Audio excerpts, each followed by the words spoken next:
wanted to start just by asking him to talk a little bit about how he came to this material, what attracted him about it, and what interests him about it now. Thank you. I've always been very interested in books about art, books by artists.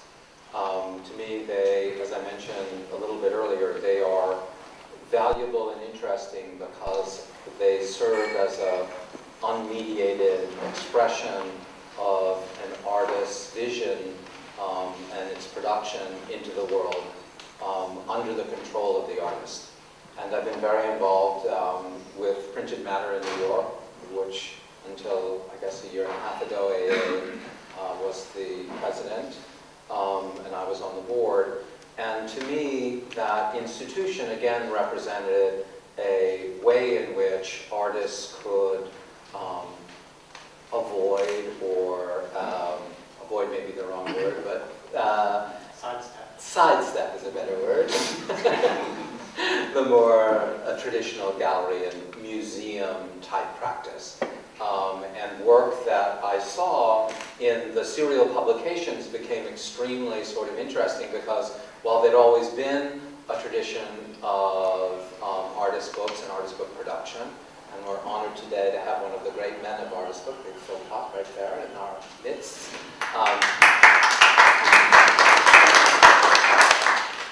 The serial publications were something that really hadn't been understood and appreciated.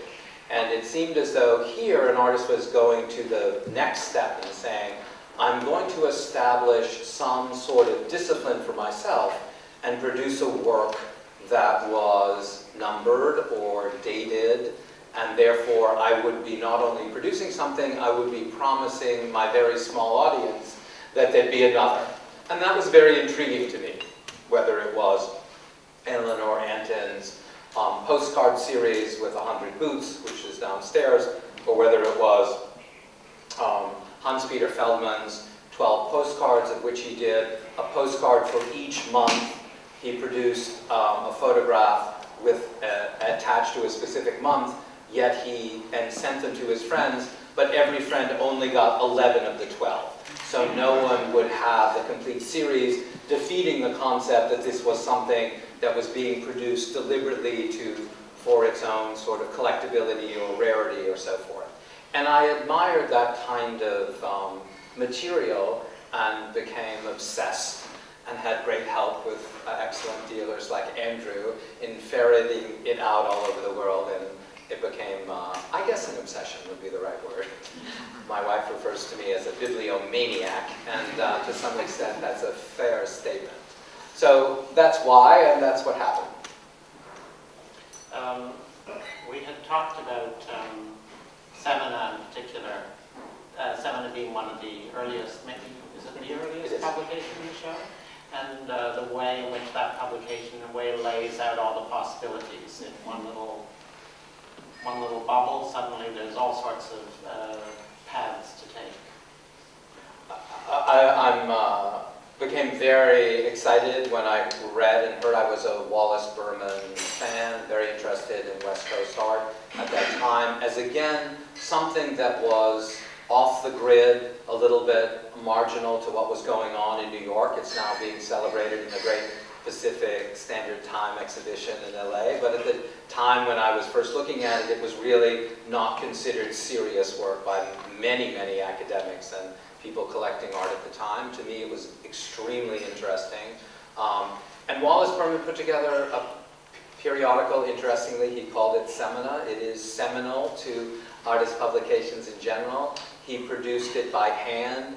He collected work of his friends. It contained artworks. It contained artworks by him, artworks by his friends. It contained poetry by his friends. He was able to produce it in his home in Topanga Canyon and mailed it out. You couldn't buy it anyhow, anywhere. He only mailed it to a limited number of friends. And so that, again, was a way in which I felt an artist was creating a community of artists around a publication and sort of saying, okay, here's how I want my friends to be seen, here's how I want to be known to my friends, and all of his friends would respond by submitting work for the next issue in some cases, by awaiting the next issue, and that to me was a very different and exciting type of artistic practice. I think you can also use that same criteria for almost every publication we included in numbers, in that ultimately it's the artists that control not just the production of the material, but how it entered the world. In Araki's case, the photocopy books, which he made sort of clandestinely on a photocopy machine in the corporate headquarters of Samsung, where he worked in Tokyo, and at night he would make these Xerox books. He sent them out to a very specific list of friends and curators, but he also opened the phone book and sort of willy-nilly chose people's names and addresses and mailed them the photocopy books as well. So they went out to known people and then also just an array of anonymous people. But it was all his force and his decision and his control. And there is something about serial publications that, because it happens over time, that the artist can kind of navigate the material over X number of years completely under his control, or her control. Which I think distinguishes, you mentioned this earlier, works of artists that are being shown in galleries and the curators are influencing and dealers are influencing and collectors are influencing. These publications are really thoroughly controlled by the artists themselves. But you have to remember that back when a lot of these publications were being made, the marketplace did not have the power that it has today, and curators, museums, and commercial galleries weren't necessarily part of many of these artists' lives. I think that's a very important point. I mean, one of the things that's interesting when you go downstairs and look at the works is how many of these works, for example, were done by women, always marginalized in the art world, whether it was Eleanor Antin or whether it was Barbara S. And also many of the works are done by artists who self-identify as queer. Their works are also, as AA suggests, were excluded from whatever sort of market environment there may have been. They didn't have those opportunities. And so the publications that could be done and could be made by themselves and distributed under their own control gave them a venue for production that didn't exist in the much more limited art world that existed then than exists today. And that's a fascinating part of the whole world of serial publications, is the incredible diversity of people who worked in that. There are well-established names, Diderot, Hans-Peter Feldman, but there are equally people for whom this part of their practice, hugely important to them, was not always just an alternative choice. It might have been their only choice. And geography has been very much collapsed these days by the internet. But back then, artists in outside of New York, London, or Paris didn't really have many possibilities. So publishing became a way of having a presence in the bigger world. Yes. I also wanted to mention something about how this project came about, because it wasn't like there was a history out there waiting for us to make a book about. It was really a history that we uncovered through investigating materials that Phil had collected and that I had imposed on him over a course of time, and others, that suddenly we had sort of the seed of an idea, well, maybe there is a history of serial publications. And so making this book was for us an investigation into a slice of history that we thought may exist, and in fact it does, but it was the making of the book and then the subsequent exhibitions that sort of led to uncovering this history and learning about it ourselves, as well as disseminating now to all of you and anyone else that sees the book and reads the book. So I just wanted to mention that.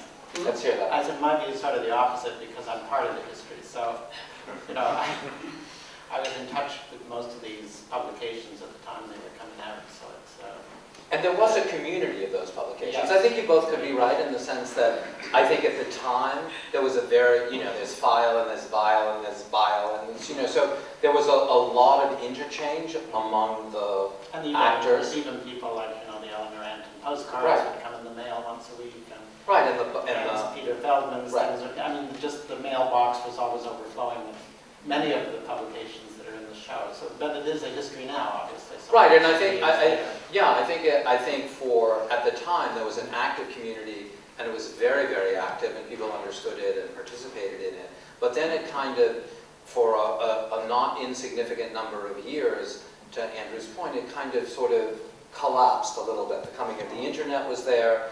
The mail service became ridiculously unreliable. You couldn't, mail art disappeared because you couldn't trust the post office to deliver anything. So all of that sort of changed the way we appreciated this, and then it needed a little bit, and I agree, that needed to be sort of looked at again and sort of said, okay, here's this unbelievably rich treasure of activity that happened that was part of a network, but that network really had, in some sense, disappeared or been carried on. And there's a connection, in my opinion, between what you were doing in File and Scott Treleaven's Salvation. I mean, so it continued, but it didn't necessarily continue at the level you saw when you and General Idea were active participants. Changed. The zine phenomenon emerged. Yes, which was a very strong reincarnation, again, of art and another passion of mine, of another alternative vehicle for artistic expression, different than, again, works that can be seen on gallery walls or in museums, but still a very, very forceful presentation of an artist's work, and very, very interesting as such. Another thing that I think is fascinating, and you can see it downstairs, is the incredible range of sort of artistic vision that exists in these periodicals. I mean, we have things that are primarily text-based, like Art Language, and we have things that are exclusively visual, like Art for and then we have things that are in the middle, in a sense, like File, and we have things that are more like magazines, and there are things that are, in fact, postcards. And so there's a tremendous, one of another things is that artists who are, by definition, the most creative people in our society, there are no restrictions on the way in which they can take this concept. And we, in some sense, imposed our, it had to be numbered and it had to be dated. But, that's the only limitation to what we called serial publications. And when you go downstairs, the range of sort of visual printed matter is unbelievably great and beautiful as a result of that. Why did you choose 55 As the Beginning. as the beginning? Only because that's when Semina started. I believe that Semina really, for me, was the beginning of my insane collecting enthusiasm, and in many ways, the first time I realized that these publications were about direct artist engagement with an audience and building community, the two significant points that I think serial publications are about. There were certainly similar works in the 20s and 30s without question, but this was a whole new wave in my view. We could take questions, I suppose. Do you collect things from Germany, in Germany in the 20s and the 30s, in the world of Dada, there were endless publications done by artists. Yes. This is the obvious one. But Right. lots and lots of others. Are you interested in that world? I'm interested in everything, but I realize I can't collect everything. No. Collect in that world? No, You somehow said 55 was a kind of point of beginning. beginning only really, again, for me. And, there is a great deal, that German tradition continues. We have, and in Germany and Austria, there's a lot of publications downstairs that relate to that, and certainly. So I agree with that, Norman, completely, but it just was beyond my either interests or range or resources, something. What do you think are the differences, if there are other collectors that collect artist publications, what are the differences between those collectors and collectors that only buy contemporary art? Are there differences? I'm thinking because when you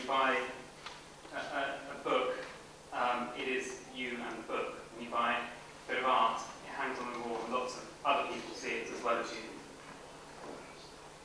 Are you guys more voyeuristic? More interested in dirty knickers or... There's absolutely no question about the latter, so we have to establish. There's nothing more exciting than buying a dirty book and looking at it privately. So I confess to that, and I'm happy to be known as that. To broaden your question, beyond the highly personal and embarrassing, I would say that there's something tremendously enjoyable about the privacy and immediacy of a direct relationship between a person and the book he's looking at. And you know, you as a great book artist yourself, really, to me, that's a very different psychological environment than walking into a gallery and seeing a group of works with a lot of other people on a wall in a more common and public space. So I would say that I greatly treasure both immediacy and the privacy of the sort of direct book experience. And you know, Shelley and I collect contemporary art in large amounts and have tons of it all over the walls of many homes. So I don't mean to say that we've made a choice, one versus another. I just think they're very different in terms of the psychology of the viewing experience. I know as a dealer, it's very rare to find a collector who gets the book and gets the art on the wall. It's usually one or the other. And I mean, as a dealer, I try to get collectors to understand the value of both and owning both, and that the book should not just be the reference to the artwork that they own, because many art collectors have reference libraries. But I think it's genetic, actually. Because I think Phil and perhaps one other client I know, they understand both, and they integrate both into their appreciation of art and culture, and they understand the place for both, and they want to own both. But there are a few collectors that can handle the intimacy of the object and the grandness of a wall-mounted work. Yes? Listening to all of you, I think I was wondering about the relationship between mail art and artist magazines. First of all, I thought, now, is serial art a subdivision of mail art? I don't think so. No. But I was just trying to get them in relation to each other. Can you elaborate? AA may be the better. Right, sticking with that question. Well, it's a serious scholarly question, so I look to you. Well, there's obviously a big overlap. But I'm not sure there's any direct, I mean, I think it's almost coincidental that there's an overlap. I mean, one sends serial publications usually through the mail to send them to people. So they became something like mail art. But I mean, what Ray Johnson was doing, for example, we wouldn't consider to be a serial publication. Even as kind of little newsletters, even though they were in a way serial, you wouldn't somehow fit them into that category. Although we do have the book. Yeah, Book of the Death Oh, that's in true. the book, and I think That's because true. there was paged in serial, page 1, page 2. He didn't do 13, and then he mislabeled them. And, Yeah. I mean, he's fucked around with the concept of seriality, but I think That's what it was in his brain. But the other newsletters Right, I agree. are not. No. They don't really fall like that, and yet they're awfully similar in their various characteristics. So it's a kind of muddy area, I would say. And I would say there's certain people who didn't think of themselves as doing mail art when they did what they did, and others who did. So maybe it's a matter of the artist's intention as well. Yes. There's one magazine, Mail Order Art or something. Yes. Remember that? Yeah, in fact, I think that's in the book. Yeah. No? It's just a little more. Yes, it is in the book. Thank you. Yeah, absolutely. Yes, it's in the book. Gareth It's Whitnott. I know. Yes, Anne. Phil, I was wondering if you could talk a little bit about sort of your passionate support for, maybe we'd say, the underdog. You know, the fact that serial publications are so, have been, until this into the book and the exhibition, you know, overlooked by large swaths of art-loving publics, but also your real care for women artists or queer artists, we might say, and talk a little bit about sort of that particular focus that you have in your collecting. I mean, and that goes across the book world and the object-based works as well. I mean, to me, what's most interesting in artistic production of the time is what's being done by young people who are, in general, sort of starting and pushing the envelope. Shelley and I both are always interested in what is of interest to young people in their attempt to sort of understand the world and their role in the world. And I think artists, women artists, queer artists who are in and on the margins of the more traditional society, maybe less so today, although I'm not sure, less so today, are also giving us the better and more interesting perspective. And I want to use the resources that I have to champion that work. And organizations, that whether it's Printed Matter or Creative Time or other institutions that are similarly championing the sort of the underdog or the person for whom society hasn't made itself easy or accommodating. And that's the passion that Shelley and I both have, and that we push in all of our collecting activities. And you know, I did a book for Printed Matter called Queer Zines, where again we were looking at a whole series of publications that in my view had been marginalized by society, but were tremendously important for the artists who did those zines, tremendously important for the people who did those zines, in building a community that allowed them to communicate with one another and be part of a larger society where they were being excluded from society generally. So that again is an example of an interest and a publication. Phil, do you think? Where I think I'll take one more, and then Norman, as you can have the last word. Please. Do you think, like all the cloud, the net, and the world of YouTubes and things like that is going to make this world redundant in a funny kind of way, in the way that newspapers are, arguably some would say, becoming redundant even so, you know? I mean, do you think that's going to change what I call the distribution net and mechanisms, and also the evaluation processes of the thing rising to the surface? And I mean, how do you think that's all going to work out in the next sort of, even now? I mean, well, nobody can predict the future. How do you think it is now? I think there will be a radical change. And I think many of the more traditional publication activities will transform themselves into sort of internet or digital environment. And that's how we'll get more traditional data and knowledge transfer. I think they'll never give up the printed word and the printed page. I think there'll be always people for whom the experience of holding something in their hand and appreciating something that has actually been printed by someone for them to look at can't be replaced by looking at a computer screen.